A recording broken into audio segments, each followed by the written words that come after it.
ভাইজ্যাগে বেড়াতে গিয়ে এই মৎস্যদর্শিনী অ্যাকোরিয়ামটা দেখে কিন্তু খুবই ভালো লেগেছে। তো এখন আমরা চলে এসেছি মৎস্যদর্শিনী অ্যাকোরিয়ামে। তো এটা একটা আর কে বিচের খুবই একটা অ্যাট্রাকটিভ ট্যুরিস্ট স্পট। তো ট্যুরিস্টরা মাস্ট ভিজিট করে এই প্লেসটা। আর স্টুডেন্টদের জন্য বা যারা জলের নিচের জগৎকে ভালোবাসে, জলজ প্রাণীদের ভালোবাসে, তাদের জন্য কিন্তু এই অ্যাকোরিয়ামটা একদম পারফেক্ট।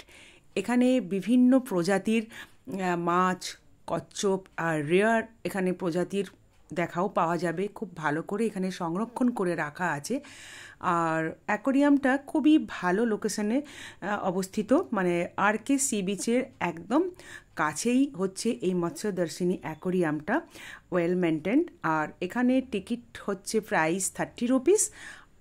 আর ঘুরতে মোটামুটি 40 মিনিটস থেকে 1 ঘন্টা হাতে নিয়ে ঘুরলে খুব ভালোভাবে এটা ঘোরা যাবে। আর যেহেতু প্রত্যেকটা মাছের সম্বন্ধে এখানে ডিটেলসে ইনফরমেশন দেওয়া রয়েছে, কী মাছ, কোন প্রজাতির মাছ, তো সেগুলো সমস্ত কিছু ভালোভাবে কিন্তু বোঝা যাবে। হাতে 1 ঘন্টা সময় নিয়ে এটা ঘুরতে হবে।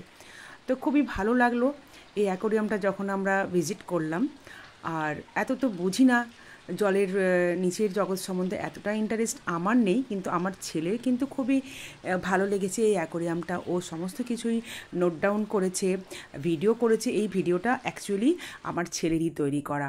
খুব ভালোভাবে যেরকমভাবে ও পেরেছে করার চেষ্টা করেছে। আর আমি এখন আপনাদের সামনে সেই ভিডিওটাই তুলে ধরছি যে খুব ভালো লেগেছিল এই মৎস্যদর্শিনী অ্যাকোরিয়ামটা ঘুরতে। তো আপনারা ভাইজ্যাগ গেলে অবশ্যই এই অ্যাকোরিয়ামটা ভিজিট করবেন যদি আপনাদের জলজ প্রাণী বা জলের নিচের জগৎ সম্বন্ধে ইন্টারেস্ট থাকেন।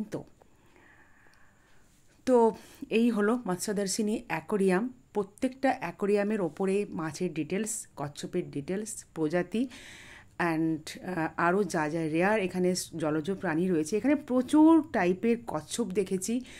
আর অনেক বড় বড় ফিশ এখানে অ্যাকোরিয়ামের যেগুলো মধ্যে কাঁচের ভেতর থেকে দেখতে বেশ ভালোই লাগছিল, বেশ রোমাঞ্চক মনে হচ্ছিল। Longhorn cow fish, stone fish, butterfly fish, আরও ডিফারেন্ট ডিফারেন্ট নামের এখানে দেশি বিদেশি নানা রকমের মাছ এখানে দেখতে পাওয়া যাবে। তো এই আমাদের মৎস্যদর্শিনী অ্যাকোরিয়ামটা ঘুরতে প্রায় 1 ঘন্টার মতনই সময় লেগেছে। আর যেই সময় আমরা ভাইজ্যাগ বেড়াতে গেছিলাম মের এন্ডে, সেই সময় কিন্তু ওইখানে লোকাল একটা মেলাও হচ্ছিল ঠিক অ্যাকোরিয়ামের পাশেই। ওখানে কিন্তু এই মৎস্যদর্শিনী অ্যাকোরিয়াম রিলেটেড প্রচুর জিনিসপত্র বিক্রি করছিল একটা শপে। আর শপটার নামও ছিল কিন্তু মৎস্যদর্শিনী অ্যাকোরিয়াম। তো সেখানে প্রচুর জলজ প্রাণীর এখানে যা যা রাখা রয়েছে সেগুলো সব কিছু মডেল ওখানে বিক্রি হচ্ছিল। তো সেখানেও আমরা ভিজিট করেছি আর খুব ভালো লেগেছে।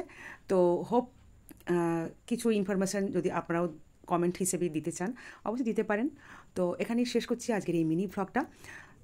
বিশেষ কিছু বলতে পারলাম না, তাও যতটুকু বুঝতে পারলাম আপনাদের সঙ্গে শেয়ার করলাম। ভালো থাকবেন, দেখা হবে আবার একটা নতুন ভ্লগে। Take care, bye by.